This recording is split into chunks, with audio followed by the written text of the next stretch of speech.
أعوذ بالله من الشيطان الرجيم. بسم الله الرحمن الرحيم. وما منع الناس أن يؤمنوا إذ جاءهم الهدى إلا أن قالوا أبعث الله بشرا رسولا قل لو كان في الأرض ملائكة يمشون مطمئنين لنزلنا عليهم من السماء ملكا رسولا.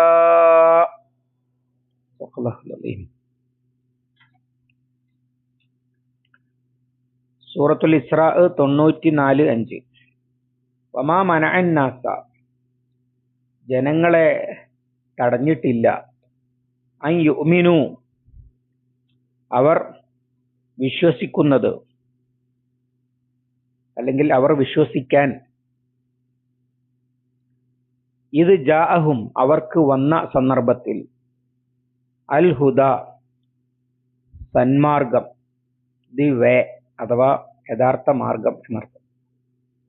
ഇല്ല അൻ ഖാലു, അവർ പറഞ്ഞതല്ലാതെ അഥവാ അവരുടെ നിലപാടല്ലാതെ എന്നർത്ഥം.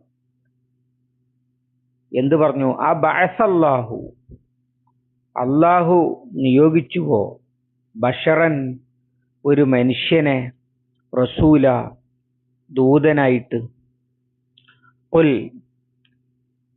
നബിയെ പറയുക, ലൗ കാന ഫിൽ അർളി, ഭൂമിയിൽ ഉണ്ടായിരുന്നെങ്കിൽ, അല്ലെങ്കിൽ ഭൂമിയിൽ ആയിരുന്നുവെങ്കിൽ, മലായിക്കത്തുൻ, മലക്കുകൾ, യംഷൂന, നടക്കുന്നവരായിട്ട്, മുത്മഇന്നീന, ശാന്തരായിട്ട്, ലനസ്സൽന, നാം ഇറക്കുമായിരുന്നു, അലൈഹിം, അവർക്കുമേൽ, മിനസ്സമായി, ആകാശത്ത് നിന്ന്, മലക്കൻ, ഒരു മലക്കിനെ, റസൂല, ദൂതനായിട്ട്.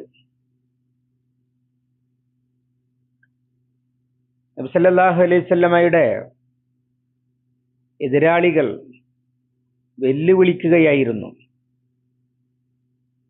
ഒരു പുതിയ തെളിവ്, അല്ലെങ്കിൽ ആകാശത്തിന്റെ ഒരു കഷ്ണം ഇങ്ങോട്ട് വീഴ്ത്തു എന്നൊക്കെയാണല്ലോ പറഞ്ഞത്. അല്ലെങ്കിൽ തെളിവായിട്ട് ഒരു ബത്താക്ക എഴുതി കൊണ്ടുവാ കയറിപ്പോയിട്ട്, അല്ലെങ്കിൽ നീ ഒരു വലിയ കൊട്ടാരത്തിൽ പാർത്ത് സമ്പന്നനാകുക, അല്ലെങ്കിൽ തോട്ടമുണ്ടാക്കുക, അരുവി ഒഴുക്ക്, ഇങ്ങനെയൊക്കെയായിരുന്നു പറഞ്ഞിരുന്നത്. ഇതൊക്കെ പറയുമ്പോഴുള്ള അവരുടെ കാഴ്ചപ്പാട്, ഇതൊരു മനുഷ്യനാണ്, നമ്മളെപ്പോലെ. അയാൾ വന്നിട്ട് ഇങ്ങനെ ഞാൻ റസൂലാണെന്ന് പറഞ്ഞാലൊന്നും സമ്മതിക്കുകയില്ല. അള്ളാഹുവിന്റെ റസൂലാകണമെങ്കിൽ അത് അങ്ങനെ എല്ലാവർക്കും പ്രാപ്യനാകുന്ന ഒരു മനുഷ്യനായാൽ പറ്റില്ല. പകരം ഒരു വലിയ അത്ഭുതമാകുന്ന, അമാനുഷികനായ, അല്ലെങ്കിൽ ഒരു അതിമാനുഷ്യനായ ഒരുത്തനായിരിക്കണം എന്നാണ്. ഇത് പുതിയ മക്കയിലെ മുശ്രിക്കുകൾ നബി സല്ലല്ലാഹു അലൈഹി വസല്ലമക്ക് എതിരെ മാത്രം ഉന്നയിച്ച ഒരു വിഷയമല്ല. മിക്കവാറും എല്ലാ നബിമാരും ഇതുപോലുള്ളത് അഭിമുഖീകരിക്കേണ്ടി വന്നിട്ടുണ്ട്. അതുകൊണ്ട് തന്നെ പരിശുദ്ധ ഖുർആനിൽ ധാരാളം ഇത് കാണാൻ കഴിയുന്നതാണ്. സൂറത്ത് യൂനുസിൽ, അക്കാന ലിന്നാസി അജബൻ അൻ ഔഹൈന ഇലാ റജുലിൻ മിൻഹും അൻ അൻദിരിൻ നാസ വബശ്ശിരിൽ ലദീന ആമനൂ അന്ന ലഹും ഖദമ സിദ്ഖിൻ ഇൻദ റബ്ബിഹിം. ജനങ്ങൾക്ക് അവരുടെ കൂട്ടത്തിൽ നിന്ന് തന്നെ ജനങ്ങൾക്ക് മുന്നറിയിപ്പ് നൽകുകയും സന്തോഷവാർത്ത അറിയിക്കുകയും ചെയ്യാൻ നാം വഹി നൽകിയ ഒരു റസൂല് വന്നത് അത്ഭുതമാണോ എന്ന് ചോദിച്ചത് കാണാൻ കഴിയും. അതുപോലെ സൂറത്തു തഗാബുനില്, ഫഖാലു അബശറുൻ യഹ്ദൂനന, ഒരു മനുഷ്യനാണോ നമ്മെ നേർവഴിക്ക് നയിക്കുന്നത്? ഇതേ ചോദ്യം ഫിർഔൻ ചോദിച്ചത്. ഫഖാല ഫിർഔനു വമലഉഹു അനുഅ്മിനു ലിബശരൈനി മിസ്ലിന, നമ്മളെപ്പോലുള്ള രണ്ട് മനുഷ്യരെയാണോ നമ്മൾ വിശ്വസിക്കേണ്ടത്? ഖൗമുഹുമാ ലനാ ആബിദൂൻ, അവരുടെ ജനതയാകട്ടെ നമ്മുടെ അടിമകളുമാണ്. ഇങ്ങനെ ഏത് നബിയോടും. ഇപ്പൊ സൂറത്ത് ഇബ്രാഹിമിൽ വകദാലിക ഖാലത്തിൽ ഉമമു ലി റസുലിഹിം ഇൻ അൻതും ഇല്ലാ ബശറും മിസ്ലുനാ, അപ്രകാരം വിവിധ സമൂഹങ്ങൾ അവരുടെ റസൂലുമാരോട് പറഞ്ഞിട്ടുണ്ട്, ഇൻ അൻതും ഇല്ലാ ബശറും മിസ്ലുനാ, നിങ്ങൾ ഞങ്ങളെപ്പോലുള്ള ഒരു മനുഷ്യൻ തന്നെയാണ്. ഇങ്ങനെ പരിശുദ്ധ ഖുർആനിൽ ഇത് ധാരാളമായിട്ട് കാണാൻ കഴിയുന്നതാണ്. എന്നാൽ അല്ലാഹു സുബ്ഹാനഹു വ തആല ആവട്ടെ ഇത് വലിയ നിഅമത്തായിട്ടാണ് എടുത്തു പറയുന്നത്. അതാണ് ഈ ആയത്തിന്റെ കണ്ടന്റ്.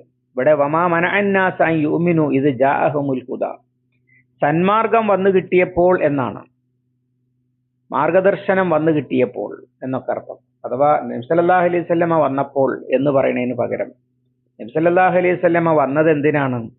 മനുഷ്യരായ ഇവർക്ക് മാർഗദർശനം, അവർ ചെയ്യേണ്ടത് എന്താണ്, അവർക്ക് രക്ഷപ്പെടാനുള്ള വഴി എന്താണ് എന്നൊക്കെ അവർക്ക് വഴികാട്ടിയായിട്ടാണ് ഒരാളെ അയച്ചത്. സാധാരണ മനുഷ്യർക്ക് അറിയുന്ന കാര്യമാണ്. മനുഷ്യരുടെ യാത്രാ സംഘത്തിന് വഴികാട്ടിയായിട്ട് ഒരു മൃഗത്തിനെ അല്ല കൊണ്ടുപോകുക, പകരം വേറൊരു മനുഷ്യനെയാണ്.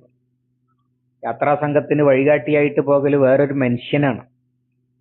അത് അവരെ പോലുള്ള ഒരു മനുഷ്യൻ തന്നെ ആകണം. അല്ലാതെ സംസാരിക്കാൻ കഴിയാത്ത, നേരിട്ട് ഇടപഴകാൻ കഴിയാത്ത ഒരു ജന്തു ആയാൽ വഴികാട്ടിയായിട്ട് സ്വീകരിക്കുകയില്ല. അങ്ങനെ വഴികാട്ടിയായിട്ട് വന്നപ്പോ അവർ ചോദിക്കുന്ന ചോദ്യം എന്താ? ഇല്ല അൻ ഖാലു അബഅസല്ലാഹു ബശറ റസൂല, അള്ളാഹു ഒരു മനുഷ്യനെയാണോ റസൂലായിട്ട് അയച്ചിരിക്കുന്നത്? അഥവാ അവരുടെ സങ്കല്പം അല്ലാഹു തആല അങ്ങനെ ഒരു റസൂലിനെ അയക്കുകയാണെങ്കിൽ അത് മലക്കിനെയാകുമായിരുന്നു അയക്കുക എന്നാണ്. അതിന് അല്ലാഹു സുബ്ഹാനഹു വ തആലയുടെ മറുപടിയാണ് അടുത്ത ആയത്ത്. ഖുൽ ലൗ കാന ഫിൽ അർളി മലായികത്തുൻ യംശൂന മുത്മഇന്നീൻ, ഖുൽ നബിയെ പറയൂ, ലൗ കാന ഫിൽ അർളി മലായികത്തുൻ, മലക്കുകളാണ് ഭൂമിയിൽ ഉണ്ടായിരുന്നതെങ്കിൽ, യംശൂന മുത്മഇന്നീന, മനസമാധാനത്തോടെ നടക്കുന്നവർ. എന്തിനാണ് ഈ മനസമാധാനത്തോടെ നടക്കുന്നവർ എന്ന് പറയുന്നത്? അഥവാ ഇനി അങ്ങോട്ടും പോകാനില്ല. മലക്കുകൾ വന്നാൽ മലക്കുകളുടെ മുസ്തഖർ, അവർ സ്ഥിരമായി പാർക്കുന്ന സ്ഥലം ഭൂമിയല്ല. അള്ളാഹു നിയോഗിക്കുന്ന ദൗത്യവുമായിട്ട് വരികയും പിന്നീട് കയറിപ്പോകുകയും ചെയ്യുകയാണ്. ഓരോ ദിവസവും വരുന്ന മലക്കുകൾ, രാവിലത്തെ മലക്കുകൾ വൈകുന്നേരമാകുമ്പോൾ കയറിപ്പോകും, എന്നിട്ട് രാത്രിയുടെ മലക്കുകൾ തിരിച്ചു വരും. സുബഹിക്കും അസർക്കും രണ്ടു കൂട്ടരും ഉണ്ടാകുമെന്നൊക്കെ നബി സല്ലല്ലാഹു അലൈഹി വസല്ലമ പറഞ്ഞത് സഹിയായ ഹദീസിൽ കാണാൻ കഴിയുന്നതാണ്. അപ്പൊ അങ്ങനെ മലക്കുകൾ ഇവിടെ സ്ഥിരതാമസമല്ല. ഇനി അങ്ങനെ ആയിരുന്നെങ്കിൽ, ഭൂമിയിൽ വസിക്കുന്നത് മനുഷ്യരല്ല മലക്കുകളായിരുന്നെങ്കിൽ, ലനസ്സൽനാ അലൈഹിം മിനസ് സമാഇ മലക്കൻ റസൂല, ഭൂമിയിലെ ആകാശത്ത് നിന്ന് നാം അവർക്ക് ഭൂമിയിലേക്ക് മലക്കുകളെ റസൂലുമാരായിട്ട് അയച്ചു കൊടുക്കുമായിരുന്നു. കാരണം ഈ റസൂലുമാരുടെ പണി എന്താണ്? കേവലം സന്ദേശം ഇങ്ങോട്ട് എത്തിക്കലല്ല, പകരം മനുഷ്യൻ എങ്ങനെയാണ് അതനുസരിച്ച് ജീവിക്കേണ്ടത് എന്ന് പ്രായോഗിക ജീവിത മാതൃക കാണിച്ചു കൊടുക്കാനാണ്. അപ്പോൾ മനുഷ്യർക്ക് മലക്കുകൾ സന്ദേശവാഹകരായിട്ട് വന്നാൽ അത് തത്വം പറഞ്ഞു കൊടുക്കാൻ മാത്രമേ പറ്റുകയുള്ളൂ, പ്രായോഗികം പറ്റുകയില്ല. ഉദാഹരണമായിട്ട് ഭക്ഷണം ആവശ്യമില്ലാത്ത മലക്ക് മനുഷ്യരോട് നോമ്പെടുക്കാൻ പറയുമ്പോൾ, അത് നിനക്ക് പറ്റും, ഞങ്ങൾക്ക് കുറച്ച് കഴിയുമ്പോൾ വിശക്കും എന്ന് അങ്ങ് തിരിച്ചു പറയാനായിരിക്കുമല്ലോ കഴിയുക. അതൊന്നും നമ്മളെ കൊണ്ട് സാധിക്കുകയില്ല. എല്ലാ കാലത്തും മഹാന്മാരിൽ നിന്ന്, റസൂലുമാരിൽ നിന്ന്, നബിമാരിൽ നിന്നും ഒക്കെ ജനം പ്രതീക്ഷിച്ചത് അതിമാനുഷ്യന്മാരായ ആളുകളെയായിരുന്നു. എന്നാൽ നബിമാരെ കുറിച്ച് അവർക്കുണ്ടായിരുന്ന ആക്ഷേപവും അതുതന്നെയായിരുന്നു. മാലിഹാദർ റസൂൽ യംശൂന ഫിൽ അസ്വാഖ് വയകുലൂന തആമ വയംശൂന ഫിൽ അസ്വാഖ്, ഇതെന്ത് റസൂലാണ്, അങ്ങാടിയിലൂടെ നടക്കുന്നു, ഭക്ഷണം കഴിക്കുന്നു. അങ്ങനെയൊന്നും ചെയ്യാത്ത റസൂലിനെയാണ് അവർ ആഗ്രഹിച്ചിരുന്നത്. അപ്പോഴാണ് ഒരു മഹാനാകുക, അപ്പോഴാണ് ഒരു അത്ഭുതമാക്കുക. അങ്ങനെയൊക്കെയാണ് സങ്കല്പം. പക്ഷെ അല്ലാഹു തആല നേരെ തിരിച്ചാണ്. ഇന്നി അത്ഖാക്കും ലില്ലാഹി വഅഖ്ശാക്കും എന്ന് പറയുന്നുണ്ട് നബി സല്ലല്ലാഹു അലൈഹി വസല്ലം. നിങ്ങളിലെ ഏറ്റവും കൂടുതൽ തഖ്വയുള്ളവനും ഏറ്റവും പടച്ചവനെ പേടിയുള്ളവനും ഞാനാണ്. അഥവാ മനുഷ്യൻ, ഒരു മുഅ്മിൻ എങ്ങനെയാണ് ജീവിക്കേണ്ടത്, അത് ഞാൻ ജീവിക്കുന്നത് പോലെയാണ്. അതുകൊണ്ടാണ് റസൂൽ സല്ലല്ലാഹു അലൈഹി വസല്ലമയെ ഇത്തിബാഴ് ചെയ്യാൻ പറഞ്ഞത്. വലക്കും ഫി റസൂലില്ലാഹി ഉസ്വത്തുൻ ഹസന, അള്ളാഹുവിന്റെ റസൂലിൽ നിങ്ങൾക്ക് ഉത്തമ മാതൃകയുണ്ട് എന്നൊക്കെ പറയുന്നത്. ഇങ്ങനെ ഉസ്വത്തുൻ ഹസനയാകാൻ ഒരു മലക്കിന് പറ്റില്ല. ഇനി അഥവാ മലക്ക് വന്നാലോ, അള്ളാഹു തന്നെ അത് പറയുന്നുണ്ട്. അങ്ങനെ മലക്കിനെ അയച്ചാൽ ആ മലക്കിനെയും മനുഷ്യക്കോലമാക്കിയിട്ടാണ് അയക്കുക. അതോടുകൂടി പിന്നെ പഴയ പ്രശ്നം വീണ്ടും ഉണ്ടാകും. മനുഷ്യർക്കത്, നിഷേധികൾക്ക് ആവശ്യമുള്ളത് അള്ളാഹുവുമായിട്ട് അടുത്ത ആളെന്ന് പറഞ്ഞാൽ ഞങ്ങളെ കാര്യങ്ങളിലൊന്നും ഇടപെടാതെ വലിയ എന്തൊക്കെയോ അത്ഭുതങ്ങൾ കാണിച്ചുകൊണ്ട് ഇങ്ങനെ ജീവിക്കണം. അങ്ങനെ എല്ലാവർക്കും പ്രാപ്യനല്ലാത്ത ഒരു അത്ഭുതം. പിൽക്കാലത്ത് നമുക്ക് കാണാൻ കഴിയുക, അള്ളാഹു താല മനുഷ്യനായിട്ട് അയച്ച നബിമാരെ അതിമാനുഷ്യനും അമാനുഷ്യരുമൊക്കെയാക്കി മാറ്റുന്നതാണ്. ഉദാഹരണം ഈസാ അലൈഹി സ്വലാം തന്നെ. അതുകൊണ്ട് സൂറത്തുൽ മാഇദയിൽ ഈസാ അലൈഹി സ്വലാമിനെയും മറിയം ബീവിയെയും കുറിച്ച് അള്ളാഹു താല പറയുന്നുണ്ട്. കാനാ യഅ്കുലാനി തആമ, രണ്ടാളും ഭക്ഷണം കഴിക്കുന്ന ആളുകളായിരുന്നു. അഥവാ ദൈവമായിരുന്നില്ല, അള്ളാഹുവിന്റെ അടിമയായ മനുഷ്യരായിരുന്നു മറിയം ബീവിയും.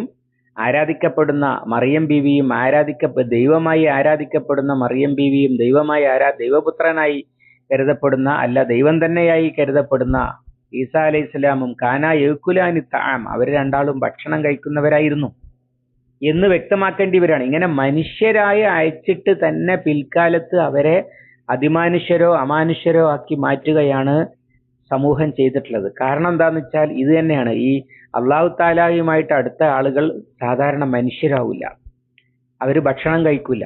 ഇവിടെ മുഹമ്മദ് സല്ലല്ലാഹു അലൈഹി വസല്ലമയെ കുറിച്ച് ഇതാ ഈ നാളുകളിൽ തന്നെ പറയപ്പെടുന്ന മദ്ഹുകൾ ആ തരത്തിലുള്ളതാണല്ലോ. നിഴലുണ്ടായിരുന്നില്ല നബി സല്ലല്ലാഹു അലൈഹി വസല്ലമക്ക്, നിഴലുണ്ടായിരുന്നില്ല. നബി സല്ലല്ലാഹു അലൈഹി വസല്ലമയുടെ മലമൂത്ര വിസർജനത്തിന് സുഗന്ധമായിരുന്നു. ഇങ്ങനെയൊക്കെ സാധാരണ മനുഷ്യർക്കില്ലാത്ത എന്തൊക്കെയോ അത്ഭുതങ്ങളാണ് ഉണ്ടായിരുന്നത് എന്ന് വ്യാജമായി പറഞ്ഞ് ജൽപ്പിക്കുകയാണ്. യാതൊരു തെളിവുമില്ല അതിനൊന്നും. മുടിയെക്കുറിച്ച് തർക്കം, എന്നിട്ട് മുടി കത്തിച്ചാൽ കത്തുകയില്ല, ഇങ്ങനെയൊക്കെയുള്ള വാദങ്ങൾ. യഥാർത്ഥത്തില് നബി സല്ലല്ലാഹു അലൈഹി വസല്ലമയ്ക്ക് ഇങ്ങനെ അതിമാനുഷ്യനാകേണ്ട ഒരു ആവശ്യമില്ല. പകരം റസൂൽ സല്ലല്ലാഹു അലൈഹി വസല്ലമ എത്രത്തോളം വിശന്നാൽ ഭക്ഷണം കഴിച്ചില്ലെങ്കിൽ വിശക്കുന്ന, വെള്ളം കുടിച്ചില്ലെങ്കിൽ ദാഹിക്കുന്ന, മലമൂത്ര വിസർജനം നടത്തുന്ന, ഉണരുന്ന ഇങ്ങനെയൊക്കെയുള്ള മനുഷ്യനാണെന്ന് വരുമ്പോഴാണ് അദ്ദേഹത്തിന്റെ മഹത്വം കൂടുതൽ വർദ്ധിക്കുന്നത്. അദ്ദേഹത്തിന്റെ മഹത്വവുമായി ബന്ധപ്പെട്ട യഥാർത്ഥത്തിൽ തുമ്പും പാലുമുള്ള വർത്തമാനം, തെളിവുള്ള വർത്തമാനങ്ങളൊക്കെ അതാണ്. അദ്ദേഹത്തെ അല്ലമീൻ, വിശ്വസ്തനായിരുന്നു. ഒരു മലക്ക് വിശ്വസ്തനാകുക എന്ന് പറയുന്നത് ഒരു അത്ഭുത കാര്യമല്ല. ഒരു അമാനുഷിക സിദ്ധിയുള്ള ഒരാൾ വിശ്വസ്തനാകുക എന്ന് പറയുന്നതും ഒരു അത്ഭുതമല്ല. ഒരു സാധാരണക്കാരൻ, സാധാരണ ജീവിതം നയിക്കുന്ന ഒരു മനുഷ്യൻ എപ്പോഴും അല്ലമീൻ എന്ന് വിളിക്കപ്പെടാൻ മാത്രം വിശ്വസ്തനാകുക എന്നതല്ലേ മഹത്വം എന്ന് പറയുന്നത്. സൽസ്വഭാവം, മലക്ക് സൽസ്വഭാവിയാകുക എന്നതിൽ ഒരു അത്ഭുതവുമില്ല. മനുഷ്യരിൽ ഒരാൾ, അവരുടെ നാട്ടുകാരനായ, അവരെ പോലെ ജനിച്ച വളർന്ന അധ്വാനിച്ച് ജീവിക്കുന്ന, കച്ചവടം ചെയ്ത് ജീവിതം പുലർത്തുന്ന ഒരാൾ സൽസ്വഭാവിയാകുക, അതിലാണ് മഹത്വം കുടികൊള്ളുന്നത്. അങ്ങനെ റസൂൽ സല്ലല്ലാഹു അലൈഹി വസല്ലമയെ അല്ലാഹു തആല തന്നെ പുകഴ്ത്തി പറഞ്ഞ മദ്ഹുകളുണ്ട്. ആ മദ്ഹുകളാണ് യഥാർത്ഥത്തിൽ അതിമാനുഷ്യനല്ലാത്ത മനുഷ്യനായ നബി സല്ലല്ലാഹു അലൈഹി വസല്ലമയുടെ മഹത്വം എന്ന് പറയുന്നത്. പറഞ്ഞു വന്നത്, അല്ലാഹു തആല ഇങ്ങനെ മനുഷ്യർക്ക് മാതൃകയാകാൻ മനുഷ്യര് തന്നെ വേണം എന്ന് വെച്ചിട്ട് ആ മനുഷ്യരെ പിൽക്കാലത്തുള്ള ആളുകളും ചെയ്തത് പുകഴ്ത്തി മനുഷ്യരെ അല്ലാതെയാക്കുകയാണ്. മുഹമ്മദ് സല്ലല്ലാഹു അലൈഹി വസല്ലമയുടെ കാര്യത്തിൽ അദ്ദേഹത്തിന്റെ പേരിൽ വ്യാജമായി ജൽപ്പിക്കപ്പെടുന്ന മദ്ഹുകൾ പോലും സാധാരണഗതിയിൽ മനുഷ്യർക്കുണ്ടാകാത്ത കാര്യങ്ങളാണ്. എന്നാൽ നബി സല്ലല്ലാഹു അലൈഹി വസല്ലമയെ കൊണ്ട് തന്നെ അല്ലാഹു തആല പലതവണ പറയിപ്പിക്കുന്നത് കാണാൻ കഴിയും.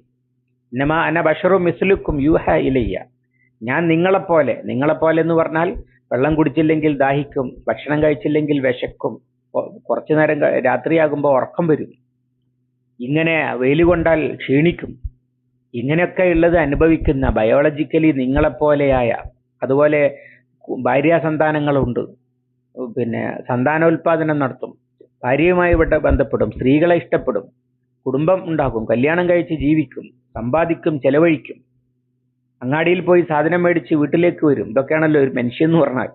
അങ്ങനെയൊക്കെയുള്ള മനുഷ്യനാണ്. പിന്നെ എന്താ വ്യത്യാസം? മനുഷ്യനായ എനിക്ക് അള്ളാഹുവിങ്കിൽ നിന്ന് വഹി കിട്ടുന്നു. ഇത് അംഗീകരിക്കാനാണ്. നീ മനുഷ്യനാണ്, നീ ഞങ്ങളെപ്പോലെ ഒരു മനുഷ്യനാണ്, അതുകൊണ്ട് നീ ദൈവത്തിന്റെ റസൂലാണെന്ന് പറഞ്ഞാൽ ഞങ്ങൾ അംഗീകരിക്കില്ല. നീ ദൈവത്തിന്റെ റസൂലാകണമെങ്കിൽ ഞങ്ങളെപ്പോലെ ഒരു മനുഷ്യനല്ലാതെയാകണം.